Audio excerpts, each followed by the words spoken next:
Hola, estamos muy felices de presentarles a ustedes nuestro primer episodio de podcast, el cual lo llamaremos Recuperando el Impulso Vital. Bueno, hoy estamos acá Isa y Melissa y vamos a abordar un tema que para nosotras ha sido importante y revelador, que tiene como núcleo las micropolíticas. Todo esto lo venimos abordando a partir de un ensayo de Sueli Rolnik llamado El inconsciente colonial capitalístico, que aparece en su libro Esferas de la Insurrección.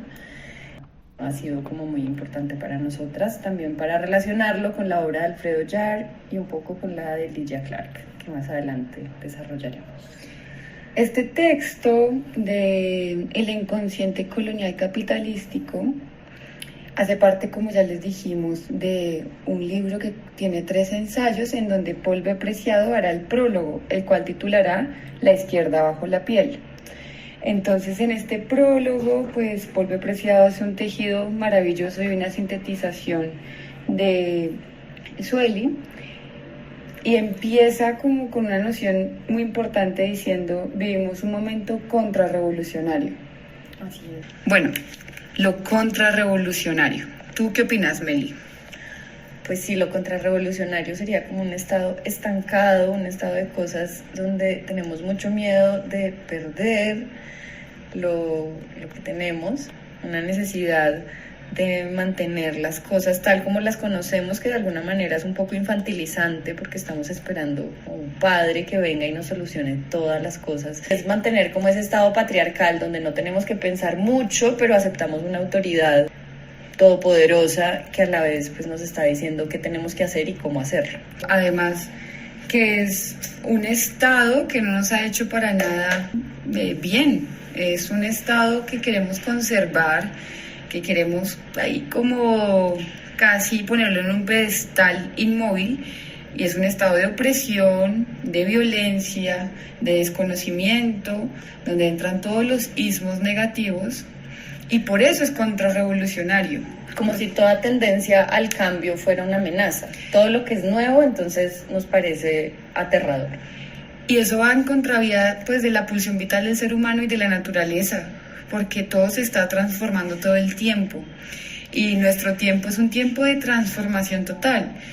Por ejemplo, en América Latina, Sueli nos quiere hablar de los estallidos sociales que han pasado en Brasil, pero pues también acá en nuestro contexto en Colombia, todos los paros, las manifestaciones, como ese alto de decir: hey, esto ya no puede ser. Y sin embargo, hay este deseo dominante, contrarrevolucionario, de decir: mantengámoslo todo como está. Lo otro, el cambio, la transformación, es muy peligroso. Claro, y esto en un mundo que está agotando sus recursos es terrible, porque claro que estamos siendo convocados al cambio. Es un momento que nos está pidiendo buscar otras salidas porque las antiguas están destruyendo el mundo. Entonces, estar en este momento resistiéndonos al cambio es suicida, básicamente. Y por eso es tan importante el término y como el concepto de micropolítica. Podremos encontrar 2 formas de micropolítica: la micropolítica reactiva y la micropolítica activa. Exacto. Entonces, digamos que estamos en un momento en el que hay una toma planetaria desde el capitalismo y el poder financiero y neoliberal. Y ante esto, las viejas formas de hacer activismo, que son como totalizantes y unificadas, pues pierden vigencia, y se da entonces la necesidad de entrelazar la micro y la macropolítica para defender un derecho que englobe los demás derechos, que vendría siendo el derecho a existir, el derecho a la vida en su potencia creadora. Vámonos por la micropolítica reactiva. Sin embargo, antes de entrar, me gustaría hacer como una especie de introducción a las macropolíticas que intentaron resistir a una hegemonía en los años 60, 70, 80 y demás. Eran unas en donde se concebía que el capitalismo solo estaba oprimiéndonos frente a la potencia y a la fuerza de trabajo. Pero pues nos hemos dado cuenta y la autora Zuli Rolnik nos muestra que realmente el capitalismo y el colonialismo afectan como un virus todas las esferas de la vida. La creatividad, la pulsión vital, las juntanzas, los procesos comunitarios, el deseo, el modo de percibirnos. Entonces estas micropolíticas son como unas microjuntanzas para poder resistir, teniendo en cuenta que no solo estamos resistiendo a que se nos oprima laboralmente como una fuerza de trabajo, sino que se nos está oprimiendo en todas las esferas de nuestra vida y por lo mismo tenemos que resistir desde diferentes lugares ajenos al proletariado. Sí, esta nueva versión del capitalismo, esta nueva sofisticación, cada vez además más invisible, se apropia, proxenetiza nuestra pulsión vital, nuestra propia fuerza. Esto lo llama Sueli el caficheo de nuestra potencia creadora. Caficheo, cafichear, ¿qué es? Es un neologismo basado en el verbo cafetinar en portugués. Zuli va a adoptar este término para crear una de las nociones centrales de su trabajo teórico en el ámbito de lo micropolítico. En su sentido usual, el término designa la acción de cafetao, cuya traducción varía en los países hispanohablantes, como proxeneta, alcahuete, caficho, chulo, padrote, rufián, cabrón, maipiolo. En el texto que estamos ahora analizando nosotras, nos muestra Zuli que el objetivo es la reapropiación de la fuerza vital frente a su expropiación por parte del régimen colonial capitalístico, lo cual lo cafichea, para alimentarse y llevar el deseo a una entrega ciega a sus designios.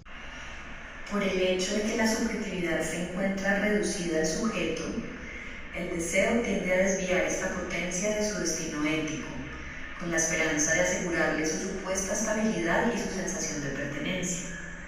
De este modo, lo que se genera en este proceso son formas de existencia de las cuales se extrae libremente capital económico, político y cultural.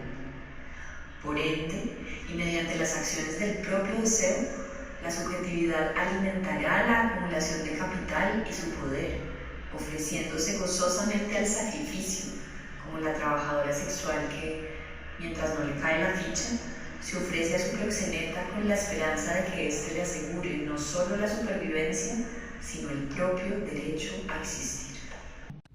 Bueno, ahora sí vámonos con la micropolítica reactiva. La micropolítica reactiva va a ser una en la que toda la subjetividad va a estar enfocada y dirigida hacia yo, hacia el sujeto. ¿Qué hace esto? Pues nos individualiza y nos genera un miedo subyacente en nuestra experiencia de vida. Además de que también nos crea una relación con el exterior basada en la angustia. Y eso paradójicamente es transversal al interior. Me explico. Cuando estamos en una micropolítica reactiva, tenemos una angustia interna en donde nos podemos sentir avergonzados, insuficientes, adoloridos, temerosos, y a la vez lo proyectamos hacia el miedo de lo externo, del otro. Necesitamos ahí como la creación de un chivo expiatorio en el cual poder dar espacio a nuestra culpa. Sí, toda la responsabilidad. Además, siendo así como sujetos desagregados y que no tenemos un tejido social fuerte y común, una construcción de lo común, toda nuestra fuerza vital se desvía o es desviada por este deseo dominante a favor de escenarios de la acumulación del capital. Entonces nos volvemos como muy dóciles a la acumulación de ese capital y le servimos sin darnos cuenta casi. En esta cuestión de la acumulación del capital lo podríamos ver como ¿por qué pasa esto? Porque hay un personaje, no sé, como Elon Musk, que tiene 200.000 millones de dólares estancados, mientras que el resto de la humanidad vive una desigualdad tenaz. Pues porque está basado en el miedo.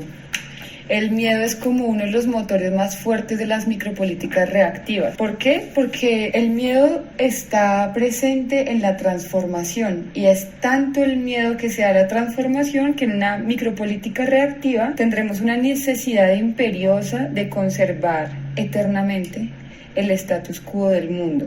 Por eso, Zuli nos habla de una época puramente neoconservadora, neocolonial.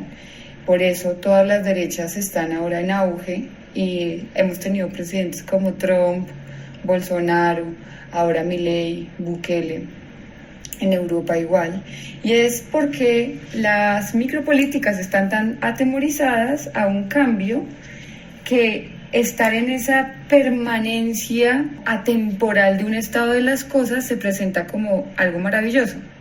Y por eso esa necesidad de acumular y acumular y acumular y sostener y no permitir que hayan otras voces y otros movimientos. Claro, este miedo constante de perder lo que tenemos, lo que con tanto trabajo, además con todo este discurso meritocrático, cada uno entonces va por lo suyo, por su pedacito, por defender su poquito.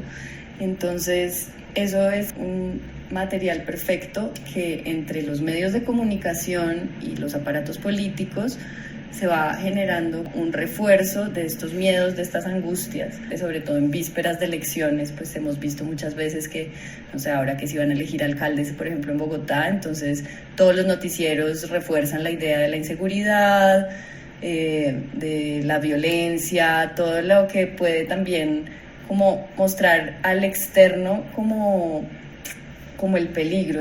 Transmitidas día tras día, repetidas varias veces y con diferentes tonos de dramaticidad, dichas narrativas ofrecen una plétora de señales que conforman la escena temida, portadora del peligro de disgregación inminente, fabulado por una subjetividad reducida al sujeto.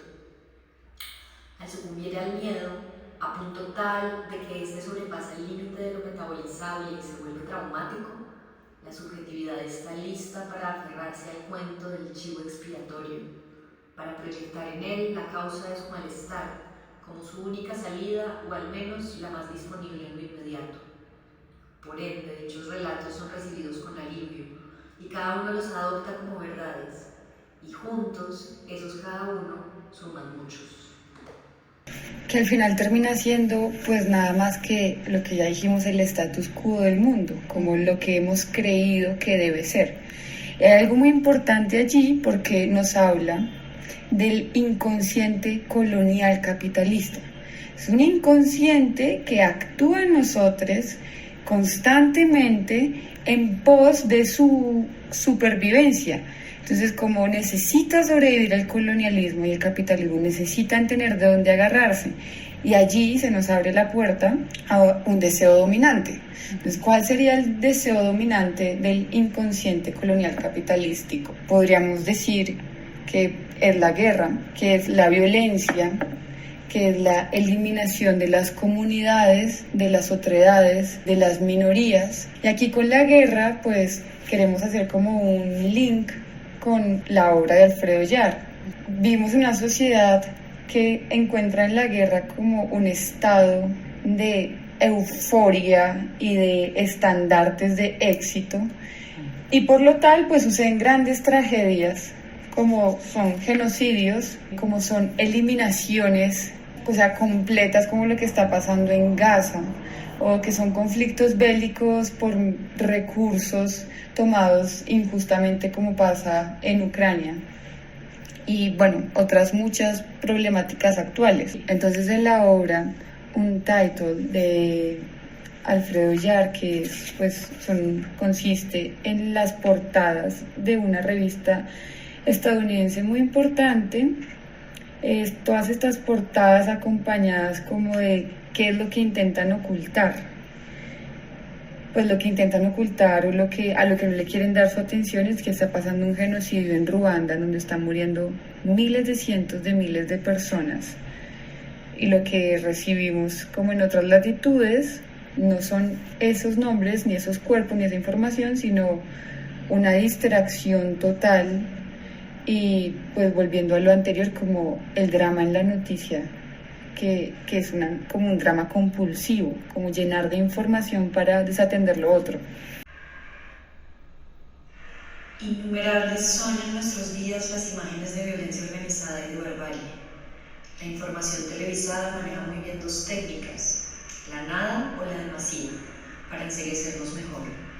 Por una parte, censura y destrucción, por la otra, asfixia por proliferación.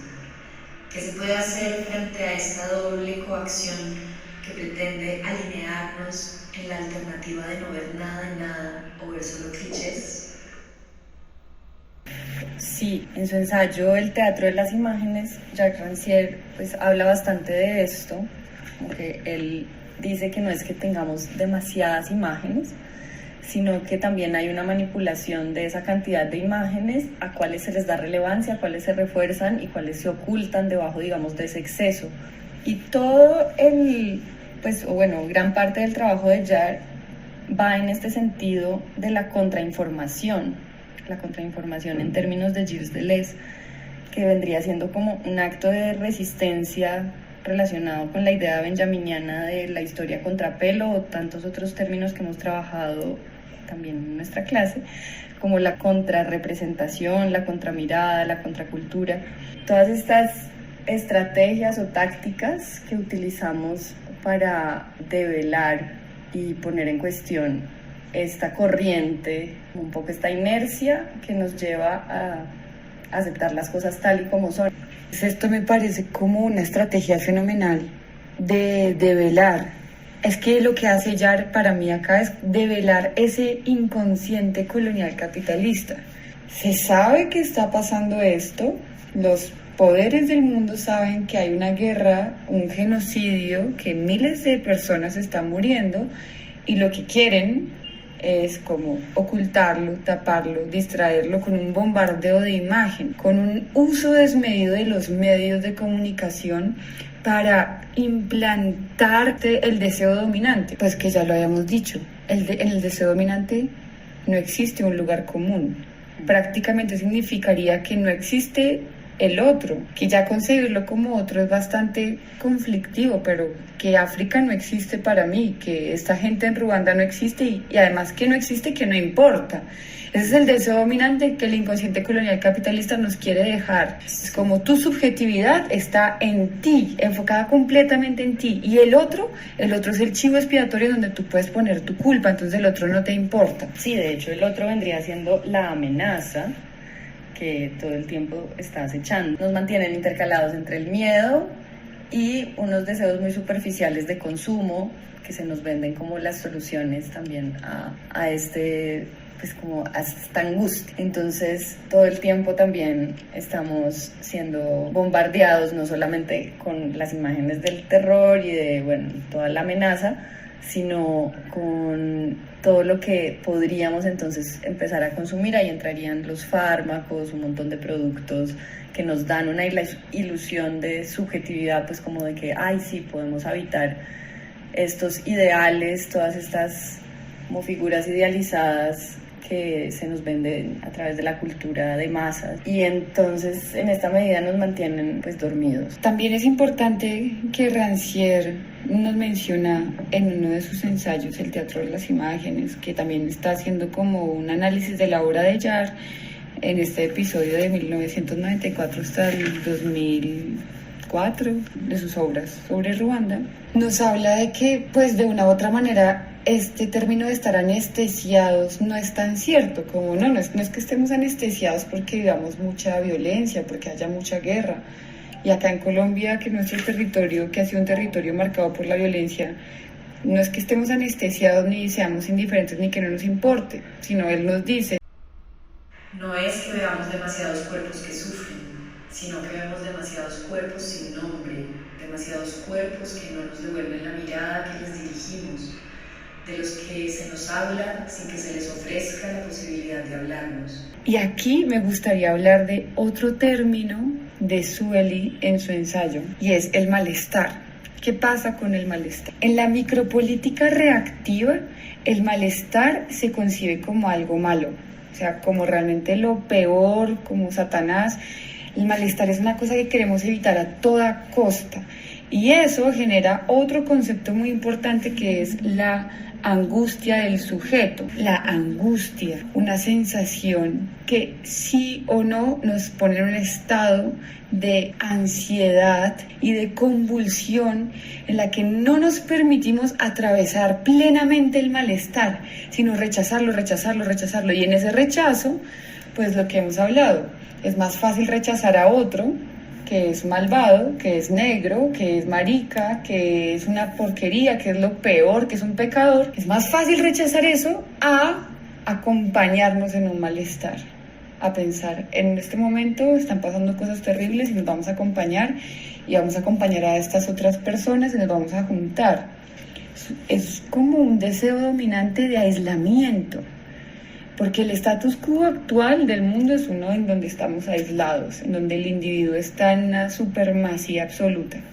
Sí, es como si no quisiéramos saber nada de todas estas sensaciones incómodas, pero al ignorar estas sensaciones incómodas, pues estamos también ignorando algo que Sueli llama el saber del cuerpo, el saber de lo vivo, el saber etológico, que es justamente el saber de los afectos, el saber de la emoción vital.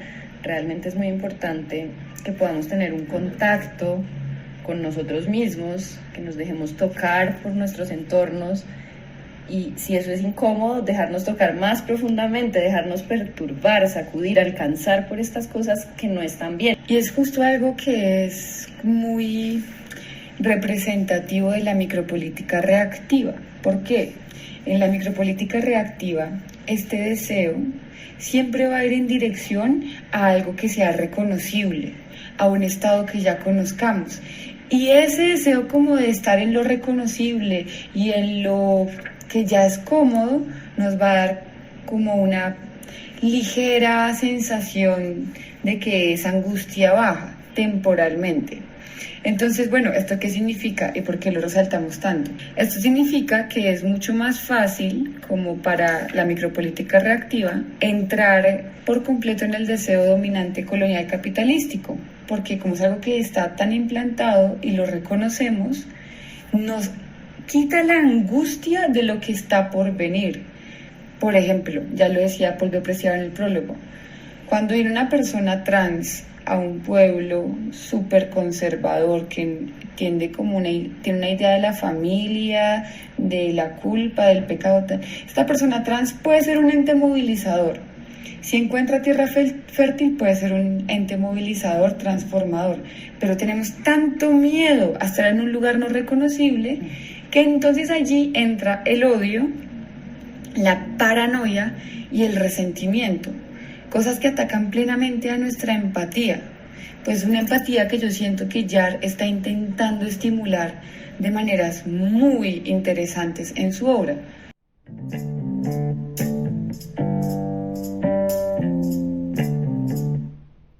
Vamos a hablar de Caminando, que es una acción que propone Lygia Clark. Es una obra bien curiosa porque pues, es una obra que involucra a los espectadores. Ella simplemente ofrece una tira de papel, pegamento y unas tijeras. La propuesta es hacer una cinta de Moebius que ya de por sí pues, nos propone un espacio y un tiempo diferentes.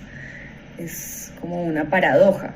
Entonces, Lygia Clark le da pues, las tijeras a las personas participantes y su única instrucción es cortar la cinta por algún lugar y cuando se llegue a un punto donde vuelvas a pasar por el mismo corte, te desvíes para no irse por el camino ya conocido, que si te vas por el camino conocido pues no va a pasar nada, simplemente vas a seguir repitiendo lo mismo.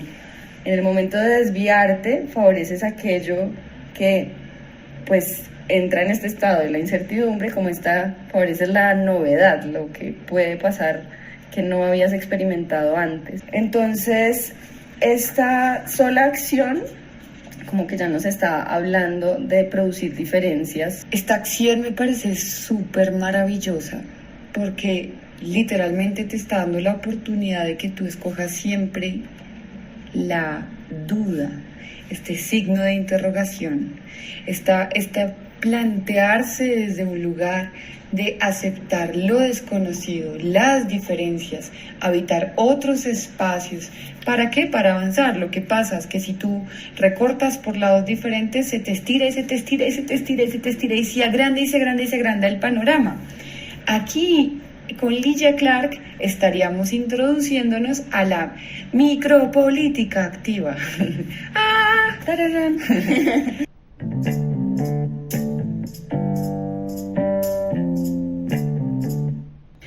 Entonces, la micropolítica activa es la contraparte que nos propone Sueli para crear un estado de resistencia, de diferencia, de creación, de apropiación de la pulsión vital que tenemos todas y todos y todes como seres humanos y como seres vivos.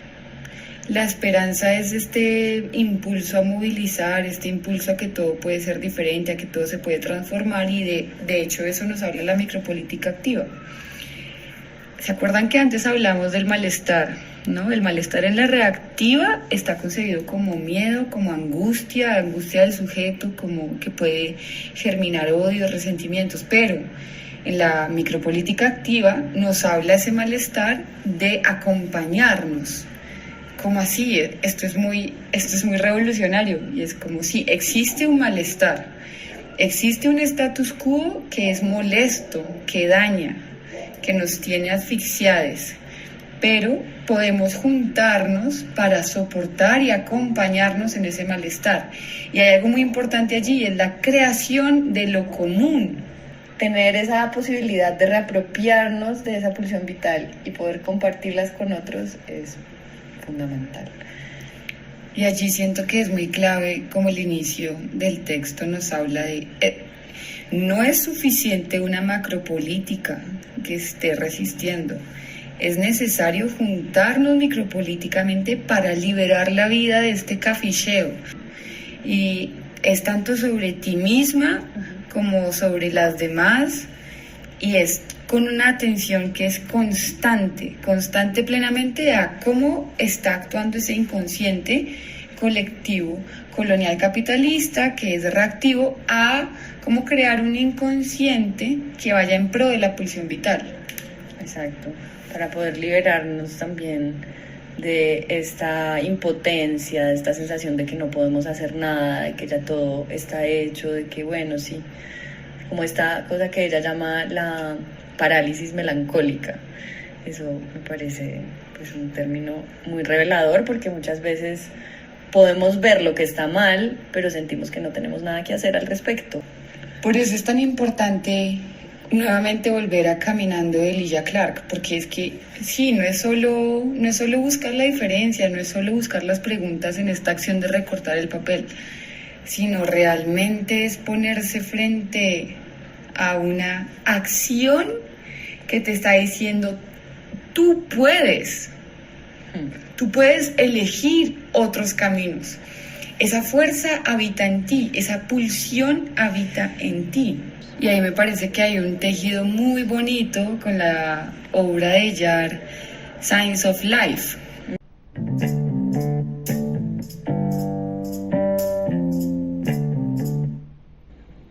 La obra Signs of Life de Yar es una obra conceptual y también es la acción de enviar unas postales alrededor del mundo, en diferentes países, a los amigos que él tiene. En la postal vamos a encontrar que como imagen principal o como foto van a ver unos paisajes, unos escenarios, unas imágenes de lo cual nosotros creemos que es lo normal en África, como se nos ha construido ese imaginario. Por ejemplo, va a haber una foto de un león bostezando, o de una tribu haciendo un ritual, o de la sabana. Y detrás dirá el nombre de alguien, por ejemplo, Justin Naragurunu is still alive.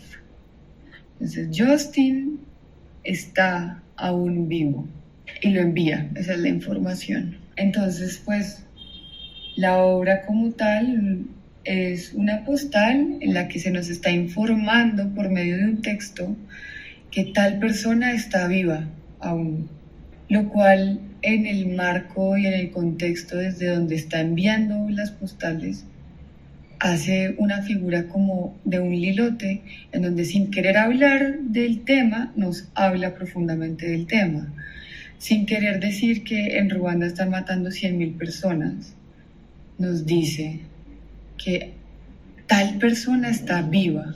En este punto es muy importante pensar cuál sería el papel del arte aquí, que también está bastante cooptado en muchas de sus formas por estos deseos del capital, pero sigue teniendo un potencial transformador y que aporte a la construcción de nuevas prácticas vitalizantes y revitalizantes.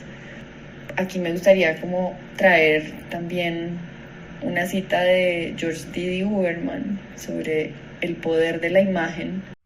La imagen quema.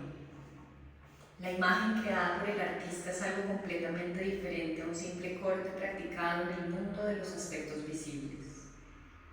Es una huella, un surco, un coletazo visual del tiempo que ella quiso tocar, aunque también de aquellos tiempos suplementarios, fatalmente anacrónicos, heterogéneos, que ella no puede, en tanto que arde de la memoria, dejar de aglutinar. Es la ceniza mezclada, más o menos cálida, de una multitud de hogueras. Pues, en este sentido, la imagen quema. Quema con lo real, a lo que por un instante se ha aproximado, como cuando se dice en los juegos de adivinanza, te quemas, por casi tocas el objeto escondido.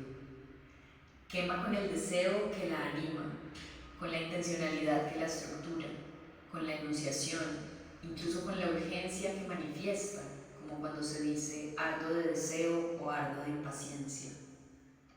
Quema con la destrucción por el incendio que estuvo a punto de pulverizarla, ese del de que escapó y del cual, por eso mismo, es capaz hoy de ofrecer aún el archivo y la posibilidad de imaginarlo.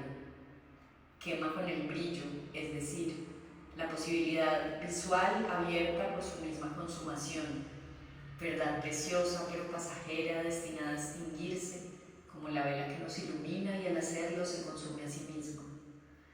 Quema con su movimiento intempestivo, incapaz como es de detenerse en el camino, como cuando se dice quemar etapas, capaz como es de bifurcarse siempre, de irse bruscamente a otra parte, como cuando se dice arder de inquietud.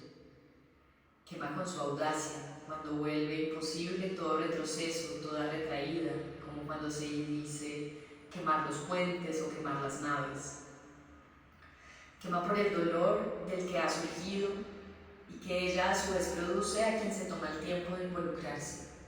Finalmente la imagen quema por la memoria, es decir, quema aunque no sea sino ceniza. Es una manera de declarar su esencia vocacional por la supervivencia, por el a pesar de todo. Para saberlo, para sentirlo, sin embargo, es preciso atreverse, aproximar el rostro a la ceniza y soplar suavemente para que la brasa, bajo ella, vuelva a emitir su calor, su luminosidad, su peligro. Como si de la imagen gris se elevara una voz. ¿Acaso no ves que estoy ardiendo?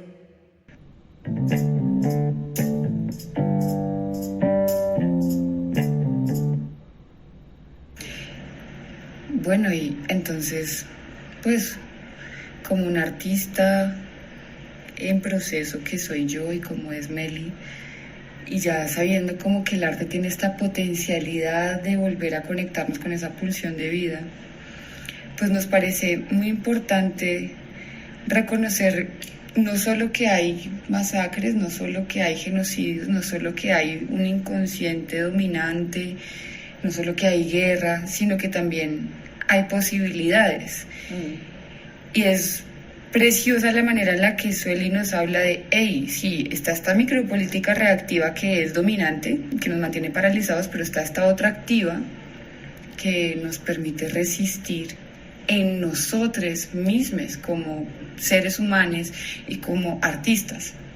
Sí, en cada acto, en cada comida, hay un término súper lindo que utiliza Sueli, que es el de la polinización, digamos haciendo un poco contraste con otro término que es el del contagio. El contagio funciona para el miedo, para todas estas cuestiones como que nos ponen en estados de alerta. En cambio la polinización nos recuerdan que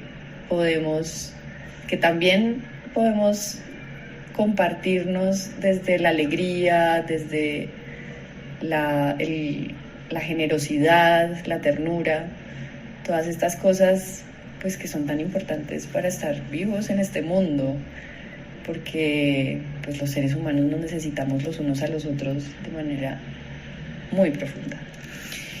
Y para mí, bueno, yo aquí ya como en un estado de honestidad, siento que eso es lo que hace la obra de Alfredo Oyar en mí. Como que al nombrar estas personas, como que al mostrarme cómo los medios de comunicación me cegan, como al recordarme que todavía hay personas vivas en este contexto, me muestran mi potencial creativo y me incitan profundamente a hablar desde un lugar de resistencia, que al final no es una resistencia que tenga que ser igual de violenta o bélica, sino una resistencia al contrario de la ternura, del cuidado, de la anunciación, de juntanza, de colectividad. Y siento que por eso esta obra que él crea en todo este proceso del genocidio de Ruanda, pues encuentra un lugar súper fértil en mí. Sí, nos hace ver personas como nosotros, personas que pueden estar muy lejos, pero al saberlas que están ahí, nos llega un montón. Así que nos declaramos en Ternura Radical. Sí, nos declaramos unas revolucionarias de la micropolítica en la ternura radical. En la ternura radical. Eso. Entonces, muchas gracias por escuchar hasta este punto y también por un semestre muy nutritivo que nos ha hecho pensar, que nos ha hecho reflexionar e imaginar nuevas formas de estar en el mundo y de compartir. Sí, totalmente. Creo que este texto y este intento de enunciar y de explicar esto que nos ha movilizado a nosotras desde lo teórico, desde el ensayo, desde la obra conceptual, es tan solo como una forma de decir: me estimulaste mi pulsión vital, me ayudaste a volver a creer, me activaste. Y por ejemplo, la clase de estética del arte y teoría de la imagen, siento que es uno de esos lugares de resistencia, en donde se le aviva la llama a una, donde se le aviva el deseo de querer transformarlo todo, así sea desde resistir en mí misma. Sí, recordar también que el espacio académico puede ser un lugar de ternura, de paciencia, de amor, y eso pues también nos ha calado mucho. Entonces, pues muchas gracias. Gracias y chaito. Hasta la próxima.